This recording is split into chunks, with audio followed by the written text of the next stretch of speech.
Partie 2, excuse-moi. Oui, outre mes petits problèmes d'humiditouze et de logisticouze, je déconne, ça allait mieux à Deconner Garcia. Ah, pour ceux qui connaissent, franchement, oh là là, revoir leur sketch, c'est une tuerie. Moi, on m'appelait souvent Pine d'huître, d'ailleurs. Voilà, ça c'est juste pour te faire voir. Je vais t'expliquer pourquoi après. Où je vis, ça fait 2 jours que c'est comme ça. Enfin, hier ça avait un peu séché, mais là, cette nuit, putain, là ce qu'il est tombé. Je t'ai raconté l'histoire de la Seine, ouais, c'était juste avant. T'as vu, c'est flippant. Hein. Et en tout cas, le bruit que ça a fait, c'est impressionnant. Donc du coup, voilà. J'ai eu peur vraiment que la Seine en fait déborde à ce moment-là, tu vois, que ça fasse un genre de... Après, ils savent ce qu'ils font, tu vois, mais s'ils se gourent, ces connards, parce que des connards, il y en a partout, puis ils sont de plus en plus teubés, je sais pas ce que t'en penses, mais voilà. Imagine, il y a un mascaré qui vient de la mer, du coup, et il lâche le barrage. Bon, bref, c'était relou, et là, comme tu vois, t'as vu, ça monte, c'est comme les Pays-Bas, en fait, tu vois. Ici, il y a une bosse, et derrière, il y a la Seine, mais si ça nige, en fait, ici, ça fait effet cuvette, comme on vendait dans la tempête de 2001. Frérot, tu vois, ça fait... Chasse d'eau, Alex, aux toilettes, frérot. C'est là-bas que je vais finir, de toute façon. Bon, voilà. C'est pas grave, c'était juste une aparté, c'est pour rire. Hein. Et franchement, t'as vu ma gueule? Déjà, j'étais pas beau, mais en plus, je suis fatigué. Qu'est-ce que tu veux que je devienne, toi? Non, faut que je trouve un moyen, parce que de toute façon, d'ici quelques jours, je suis dehors. Donc, ça, c'était pour faire voir à monsieur, hier, une chaîne que j'ai découvert. CLB, monsieur Loïc et sa petite dame, Claude, il me semble. Bah, franchement, enchanté. En fait, c'est vrai, Loïc, vous êtes quelqu'un d'entier, d'authentique, mais vous êtes loin d'être méchant. En fait, vous êtes juste humain. Et juste, j'espère que vous regarderez cette vidéo. Déjà, je vous fais coucou. C'est vraiment un plaisir de vous croiser. Et de là va en découler la suite de la vidéo, le sujet. Et du coup, il semblerait qu'entre êtres humains, qu'on soit parfait ou pas parfait, l'être humain est imparfait.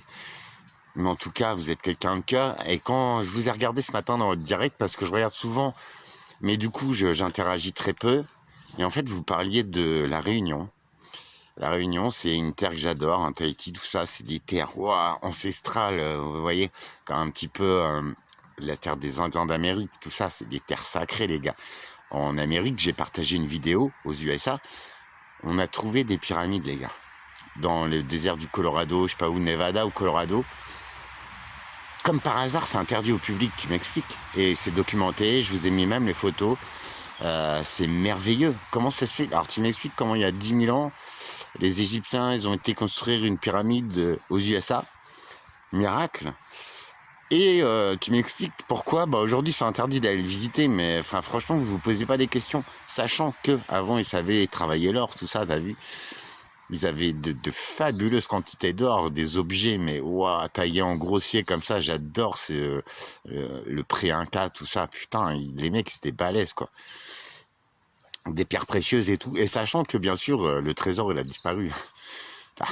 Et les autorités disent fuck, don't look. Non, allez, bref, je vais rester poli.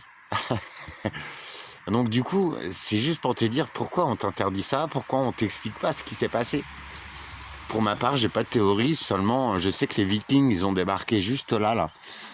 Ils voyageaient en fait tout autour du monde, l'île de Pâques, les pyramides en Chine, dans tous les pays du monde, t'as des pyramides. T'as des constructions analogues. L'île de Pâques, en fait, la taille des pierres, l'empilement des pierres, c'est commun sur toute la planète, les gars. Seulement, il paraît que c'est Christophe Colomb, frérot, qui a découvert l'Amérique en 1480, je sais pas quoi, 1492, hein, quand même. Ou non, je sais plus. Bref, on s'en fout. Et il paraît, alors on veut te faire croire ça, mais non, parce que moi, je sais que les Vikings, ils naviguaient. Et d'ailleurs, si tu regardes sur un petit peu Internet, tout ça, moi, après, je te cache pas que moi, c'est beaucoup aussi, voilà, sur les trucs qui sont écrits, référencés et tout. Après, j'ai 1000 façons de recouper l'information. Mais en fait, tu vois que les Vikings, ils ont déjà débarqué en France, par Lepte, d'ailleurs, qui débouchait sur la Seine et qui débouchait là où j'habite, quoi. Là. Ça, c'était il y a longtemps. C'était bien avant Christophe Columbus, je crois. Tu vois, après, de toute façon, ça ne sert à rien, on s'en bat les couilles, mais il faut savoir d'où on vient. Et pour moi qui prône tout ça, le polythéisme, le dieu de l'eau, du soleil, je suis plutôt pour un dieu avec une consonance taurique, comme le joint, frérot. Bref, moi c'est à ça que je me raccroche. Donc tu vois, ce qu'on veut m'inculquer, c'est pour ça que mes vidéos sont au-delà de toute croyance en fait. La spiritualité même, c'est quelque chose qui t'enferme dans des cadres, dans tel maître, Bouddha, ceci, cela, les illuminés de la Bavière-Rouge. C'est bon quoi, j'ai aucun maître, rien. Ce que je le suis par la vie, par ma curiosité. Et je dis pas que j'ai raison. J'ai même pas envie de t'obliger à croire en ce que je te dis. Mais par contre, dans le bien-être, dans la compréhension de soi, et je pense que, regarde, ceux qui disent que, ouais, de toute façon, la vie, bat les couilles, c'est l'enfer, autant tout niquer, non, non, non. Fais-toi du mal. Libre à toi, tu vois. Avant, je t'aurais dit, ah, t'es con, t'as rien compris. Mais non, même pas. Si c'est ce que t'as choisi, j'ai de la peine pour toi, parce que faire du mal, c'est quand même assez... t'as vu, c'est contre nature. Et j'en suis fait beaucoup. Tout ce que j'expose dans ces vidéos, c'est même pas... Par contre, c'est ce que j'ai vécu, et c'est peut-être pour te dire, hé mec, moi, qui suis dernier de la classe, qui viens de je sais pas trop d'où, qui suis bien seul dans mon histoire depuis longtemps, depuis la base en fait. Je t'invite d'ailleurs à découvrir mon histoire si tu veux, voilà. Et bah, moi je te dis, vas-y, prends ma main frérot, parce que j'ai trouvé un passage là, qui marche comme sur du coton. Tu trouves des champignons roses, violets, non, je déconne. Mais en fait, regarde, dans ma vie, je suis super heureux. Moi, à part, je suis pas beau et j'ai une sale gueule, mais non, je déconne. Mais je suis fatigué, ouais, j'en chie, c'est compliqué. Et là, je suis redescendu pire que Mère Teresa, frérot, parce que moi, j'ai pas de bureau et j'ai pas de chambre et j'ai froid.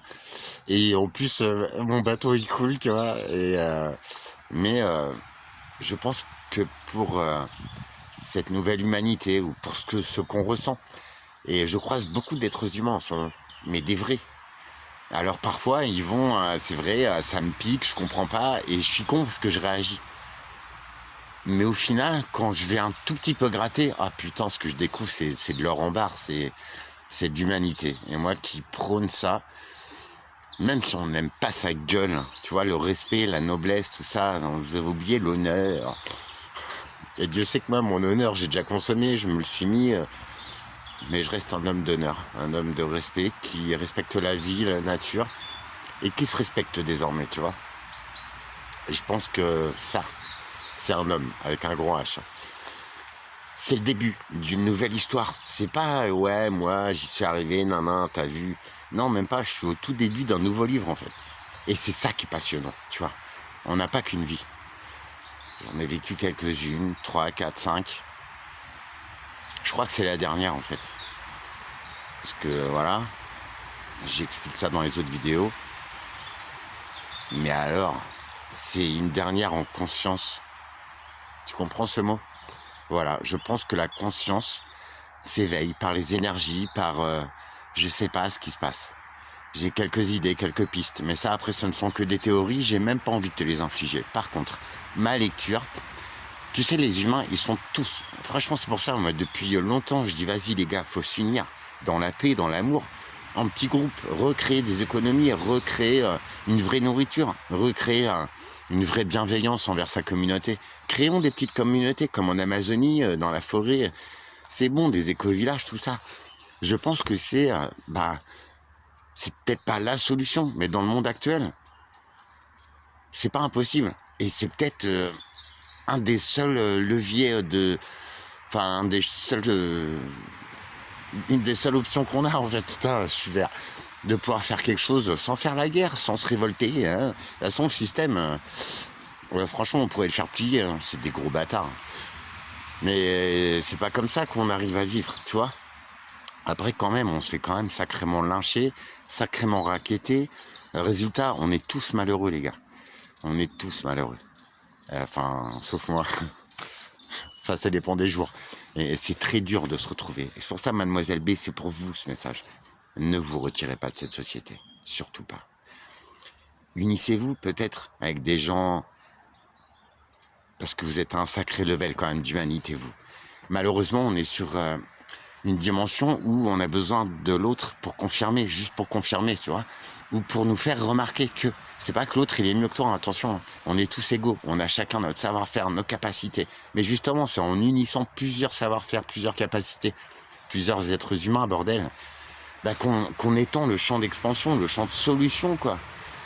Ah, je sais pas tout faire, hein, je sais même pas faire du feu, mais redescendre, atteindre une certaine fréquence de bonheur, d'amour, de rayonner. Et c'est pour ça, mademoiselle B, rayonnez, soyez vous-même. Ouais, c'est compliqué, mais retrouvez cette source en vous. Retrouvez ces fabuleux pouvoirs qu'on a. Et quand on prend conscience qu'on a tout en nous, en fait, et que c'est par notre façon d'être, en silence, sans rien imposer, je vous promets que... Enfin, moi, c'est depuis tout jeune, hein. Ça doit être parce que j'ai une sale gueule ou parce que je suis gaulé comme un ouf. Les gens me regardent. Enfin, me regardent, c'est bon, détends-toi quand même. Ils me remarquent. Alors, il y en a, c'est en colère, en haine. Il y en a, ils viennent m'embrouiller. Et il y en a juste, ils restent comme ça. Ouais. Alors, je savais pas pourquoi avant. Et ça me gênait, tu vois, parce que je suis quelqu'un de plutôt timide, même si ça se voit pas. Mais maintenant, je comprends. C'est ma fréquence qui les tilte, tu vois. C'est tiens, ce petit bonhomme, putain, avec la gueule qu'il a, il est tout le temps en train de rire. Il est tout le temps joyeux, il est tout le temps positif. Merde, comment il fait ce con? Qu'est-ce qu'il prend? Tu vois? Bah je prends rien. Tu vois, et depuis que j'ai arrêté d'ailleurs tout ça, parce que quand on aura compris que tout ça, l'alcool, la bouffe, l'eau, tous les additifs qu'ils mettent dedans, ils sont pas nécessaires, les gars. Genre le fluor dans l'eau, je sais, je te casse les couilles dans la nourriture, partout, même dans le dentifrice de tes gosses, frère. Gratte un peu sur internet, tu verras. On sait que ça fait du mal depuis la nuit des temps. Seulement, on sait aussi depuis le début que c'est un déchet industriel et qu'en fait ce déchet, il coûtait très cher à retraiter. Et comme d'habitude, c'est comme les batteries. Monsieur voiture électrique, franchement, écoute juste ça. Les batteries, on ne sait pas les recycler. Les batteries, un choc, alors, en cas d'accident, je me demande vraiment, réfléchissez les gars. Un choc et la voiture elle s'enflamme. T'as vu déjà on a tous vu hein, du truc qu'il y a dans les batteries, du lithium au contact de l'oxygène, les gars. T'as vu la réaction, toi? Mais des batteries, en plus des grosses bagnoles, tu prends un Q7, mon gars, ta batterie elle explose, mais tu t'es fumé, quoi. T'es fumé, tu pars en... Tu vois? Alors ça te fume par l'anus, donc t'as pas tant mal que ça, tu vois. Arrête, putain. Et donc les batteries, on ne sait pas les recycler, mais on en a déjà des usines pleines, les gars. Des méga centres de traitement, de retraitement des batteries, on ne sait pas faire. Donc en fait, les batteries, elles sont juste stockées. Et comme par hasard, si tu regardes un petit peu sur ton fil d'actualité, chose que j'ai lâchée, hein. Après, je suis obligé, sur les réseaux, tu vois un peu ce qui se passe et tout, puis je suis quand même pas hors du monde. Bah après, de toute façon, c'est vraiment de la connerie ce qui se passe. Hein. Mais bon, bref. Bah regarde bien, rien qu'en France, tu as 3-4 usines de batteries, de recyclage de batteries qu'on ne sait pas faire, donc structure qui a coûté un pognon fou que tu payes, crétin. On y a enquillé toutes les batteries des bagnoles qui déconnent à mort et qui sont pas au point, et elles ont cramé, dis donc. Elles ont cramé, dis donc. Comme Lubrizol, hein. À Rouen, quoi, j'étais à côté, moi, quand ça a cramé. Ça a été une de mes premières vidéos. J'ai alerté les gens. Et je leur disais, putain, regardez les fumées, les gars. C'est pas ce qu'ils disent, c'est pas des pneus qui crament. Il y avait de la radioactivité dans la fumée. Tu le voyais sur l'image. La radioactivité, ça imprime un contre... j'y connais rien, mais ça brûle ta pellicule. Enfin, tu vois, tu le vois. Et en fait, j'étais un des premiers. J'étais à 50 bornes de Rouen. Et tu crois que les écoles, on les a fermées pendant 6 mois? Enfin, les retombées de tout ça, les gars. Enfin, et bah, c'était des batteries Lubrizol, tu vois. Voilà. Et là, cette année-là, il y a toutes les usines de France qui ne fonctionnent pas, je te le rappelle, parce qu'on ne sait pas faire. Elles ont cramé. Donc en fait, on les a traitées, les batteries, mais dans ta gueule, et avec ton pognon. Et en plus, tu sais où ça va aller? Ça va aller direct dans les artères de ton gosse. À un moment donné, les gars, à un moment donné, ok, je suis qu'une merde, mais tu peux laisser faire ça à tes enfants, toi? Je voudrais juste attirer sur le truc. T'as pas un truc qui t'éclate dans ton cerveau qui te dit ah ouais putain, ah ça fait beaucoup quand même. Hein. Ah puis ça, plus, je sais pas, les déchets industriels, plus les centrales nucléaires, plus les photovoltaïques, plus les pompes à chaleur. Ah, putain, les gars, les pompes à chaleur. Je sais pas où tu les fais tes économies, mais arrêtez de vouloir ressembler à ton voisin, tu te fais douiller. Bon, bref. Et tu te dis pas à force, ah bah ouais, c'est peut-être du vent qui nous dit, c'est vraiment des blaireaux les mecs, ils nous prennent pour des cons. Hein. Bah juste pour ça, moi ça me saoule en fait, je suis peut-être idiot, je suis peut-être un abruti, un con aussi, mais tu serais pas là. T'as vu, ouais, c'est ça qu'il faut que je calme aussi, il faut que je respecte le petit bonhomme que je suis. Voilà. Non, t'as pas le droit de le dire, toi. Non, mais ce que je veux dire, toi, tu te dis, putain, au bout d'un moment, percute, mec, percute. Alors, ok, je demande pas de changer ça. On pourrait le faire, mais vas-y. Si on se regroupe entre nous, car il y en a un qui sait faire pousser des carottes, il y en a un qui sait faire les charpentes, il y en a un qui sait jouer d'un instrument, et ben regarde, on se met tous en petit village, tu vois, en éco-village, en ce que tu veux. Et voilà. Et on partage quoi? Bah l'humanité, nos savoirs, nos histoires, notre amour. Je sais pas. Ouais, c'est l'idée que j'ai du truc. Après, voilà. J'espère que ça va débloquer dans quelques jours. Parce que je suis aligné avec moi-même. Et je te promets, juste cette prise de conscience, c'est reconnecter son âme à soi, à son cœur. Travailler un tout petit peu ses chakras, la méditation, juste sa fréquence, les gars. Sa fréquence. Et je te promets que quand tu arrives à faire la paix dans ton esprit, dans ton cœur, moi j'y arrive par la méditation, par la respiration. Et en plus, vu mon emphysème et le catastrophique état de mes petits poumons de jeune padawan, tu vois, ça me rééduque de fou. La respiration, ça t'aide à contrôler les ondes de ton cerveau, θ, alpha, oméga, ce que tu veux. Non, pas oméga. Les ondes θ, tout ça, c'est pour le sommeil, pour la concentration, pour le stress. C'est génial. C'est génial. C'est un moyen d'autocontrôle à 100% efficace. Tu vois. Et en plus, par la méditation, quand tu es vraiment connecté aux énergies, que tu as une petite connaissance de tout ça, c'est impressionnant. C'est impressionnant. Ça t'apporte, comme les artistes, ah putain, j'ai pas le mot à chaque fois, tu vois, je suis vraiment pas un artiste en fait. Tu vois, le moment où tu vas avoir l'idée, tu vas créer, et ben cette sensation-là, je l'ai. À chaque fois que je suis avec un ange qui partage ma vie, enfin qui est entré dans ma vie il y a quelques mois, ou à chaque fois que je suis en méditation. Et là, je redescends à une fréquence telle qu'elle devient créatrice de paix, d'amour, mais de moi-même surtout. Tu vois, si j'ai pris la parole sur les réseaux, c'est pas par fierté, c'est pas pour... je suis pas fier de tout, mais c'est pour te dire que moi, je suis qu'un être humain. Je suis pas un maître Yoda, je suis pas un ceci, j'ai pas de formation à vendre. J'ai rien à te dire, ouais, c'est comme ça, et si tu me crois pas, t'es un con. Il y a aucune croyance, il y a juste un travail personnel, des connaissances, des ressentis, et un petit brin d'oser vous le dire.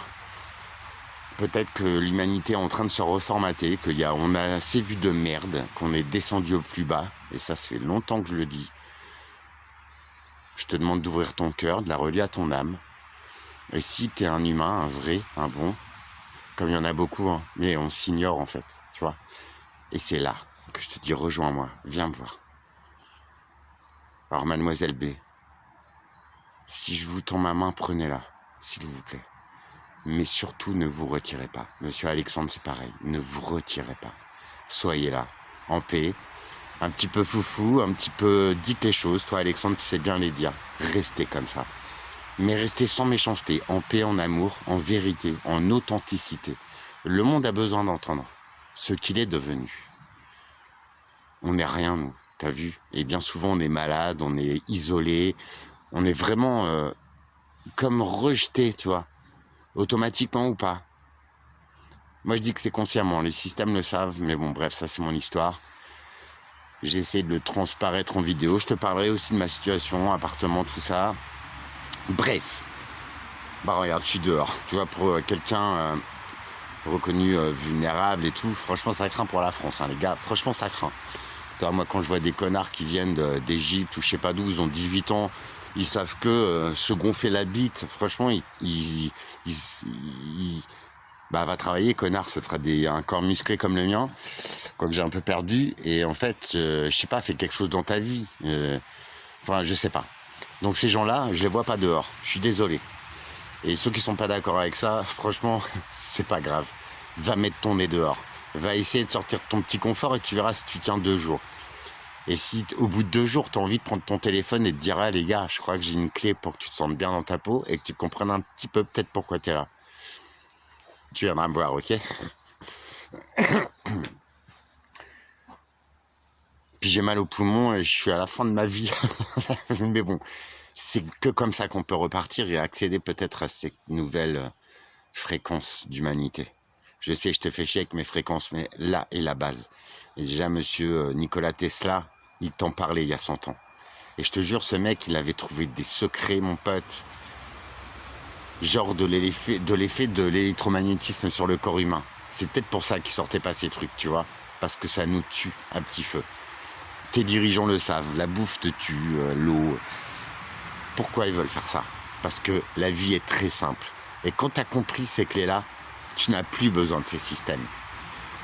Donc il s'écroule. Tu vois le truc où il est? Et je pense que c'est pour ça qu'on te maintient dans... Tiens, prends ton antidépresseur. Prends ton apéro, un verre de vin, c'est bon tous les jours. Bande de connards. Pas ceux qui prétendent ça. Bande de connards. Le vin rouge, moi j'adore le raisin, la vigne. Enfin, le vin rouge, non. J'adore le fabriquer, pas le consommer. J'aime bien un petit Gigondas, frérot, comme ça. Putain, il tabasse celui-là. À l'écoute du Rhône et tout. Ok, mais je bois pas. Hein, tu sais. J'étais transporteur, on m'en offrait plein de bouteilles de vin. J'en avais une quinzaine chez moi tous les ans. C'était le même délire. Je mangeais les pâtés, mais pas les bouteilles de vin. Et en vrai, des fois, je m'achetais un petit fromage, un petit camembert ou quoi. Et je débouchais la bouteille. Mon frère, qui était du bon vin quand même, parce que mes clients, ils prenaient soin de moi. Je buvais un verre et la bouteille, 3 mois après, j'ai acheté parce que c'était du vinaigre. Bon, bref. Mais j'aime bien le travail de ce fruit, la vigne, la tailler. J'ai fait tous les circuits de ce métier-là, j'ai adoré. Franchement, tailler les vignes, ouah, c'est un peu technique, mais c'est génial. C'était relié à la nature, j'avais 25 ans et je me sentais si bien. C'est incroyable. Bref, j'ai été privilégié, même là. Hein. Une fois, je te raconte, je crois que j'ai déjà raconté, parce que c'est un moment qui m'a marqué. J'étais dans mes rangs de vignes, donc c'était sur l'île d'Oléron, les gars. Franchement, au pied du phare de Châtillon, d'ailleurs. Donc, autant te dire que t'es au paradis. Il y a des gens, ils payent pour aller là-bas. Moi, j'y vivais et je travaillais là-bas. Donc, c'était un matin brumeux. Il était 9-10 heures. J'étais seul dans mon champ, puisque voilà, j'étais autonome. Avec, tu sais, les sécateurs électriques. J'ai de dire, t'as pas intérêt de laisser ton doigt parce que ça fait zzz. Merde. Et t'as plus de doigts. Bon, bref. Mais c'est sympa, les sécateurs électriques, c'est génial.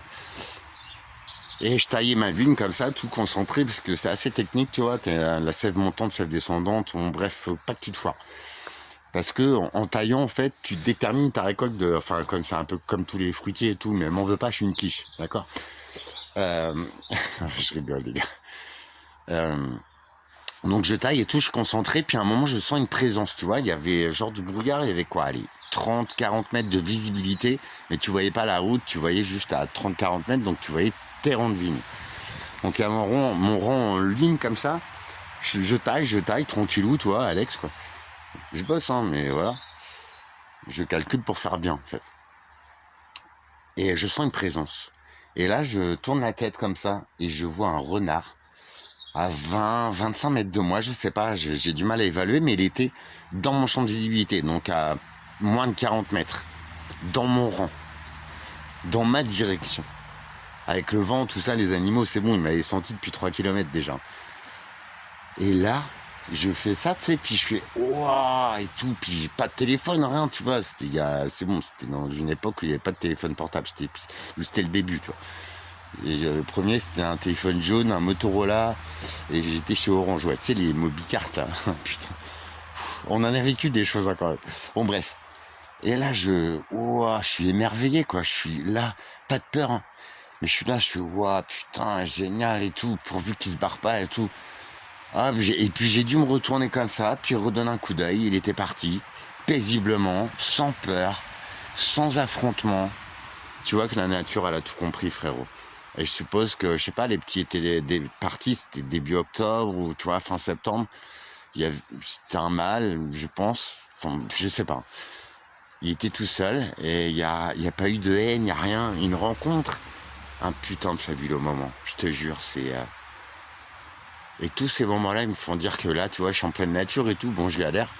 Parce que c'est pourri ici et tout, puis il fait froid, mais autrement, la nature en elle-même, elle m'en veut pas, en fait. Sauf une araignée, l'autre fois, elle a été grosse. Mais tu vois, et c'est ça, je pense. Nous sommes peut-être, et là, c'est peut-être une théorie, mais peut-être pas tant que ça. Et si seulement la Terre nous porte, nous sommes ses enfants. Mais nous sommes aussi les enfants des étoiles. Nous sommes reliés aux astres. Ils influent sur notre caractère, sur notre magnifique corps. Et en fait, si notre boulot à nous, c'était de prendre l'énergie de la Terre, pieds nus sur la Terre, la faire passer par notre corps, notre énergie, en amour, en paix, par nos chakras.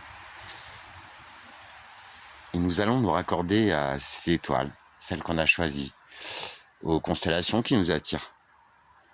Et si notre rôle, il était là, de faire comme un cristal, de transformer cette énergie nourricière primaire en amour, en émotion, par l'humanité. Moi, je sais pas, je dis ça, je dis rien. Je vous fais des bisous, prenez soin de vous, à vous tous, et à très vite.